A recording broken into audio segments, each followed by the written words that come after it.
Hi అండి, ఇవాళ నేను బెల్ల పాయసం చేశాను. పాలు విరగకుండా చాలా బాగా వచ్చింది. ఎలా చేశానో మీతో షేర్ చేసుకుంటున్నాను. ఫస్ట్ అయితే ప్యాన్ హీట్ అయిన తర్వాత 3 టేబుల్ స్పూన్ ఆఫ్ గీ వేసుకోవాలి.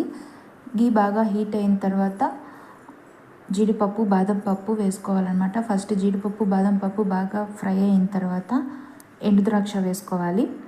ఈ ఎండుద్రాక్ష కూడా బాగా ఫ్రై అవ్వాలి. సన్నగా ఉన్నది ఎండుద్రాక్ష బుట్టగా వస్తుందన్నమాట. అప్పుడే మనకు బాగా ఫ్రై అయినట్టు. ఇవన్నీ పక్కకు తీసేసుకొని అదే ప్యాన్లో మనము కప్ ఆఫ్ సేమియా తీసుకోవాలి.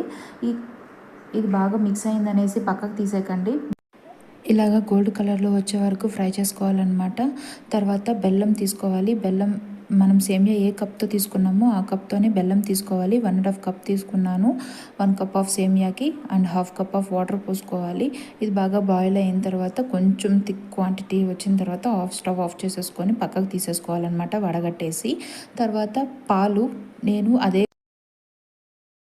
ఈ 3 కప్పుల పాలల్లోనే సేమియా బాగా మనకి ఉడికిపోతుందనమాట. మనం చేత్తో అలా టచ్ అవ్వగానే కట్ అయ్యేటట్లు ఉంటే అది బాగా ఉడికిపోయినట్లు.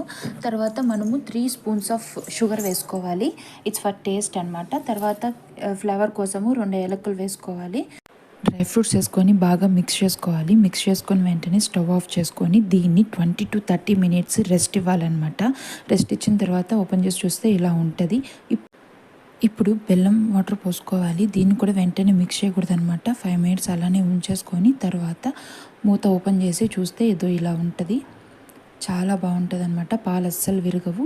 ఒకసారి ట్రై చేయండి. నా వీడియో కనుక మీకు నచ్చినట్లయితే ప్లీజ్ సబ్స్క్రైబ్ మై ఛానల్.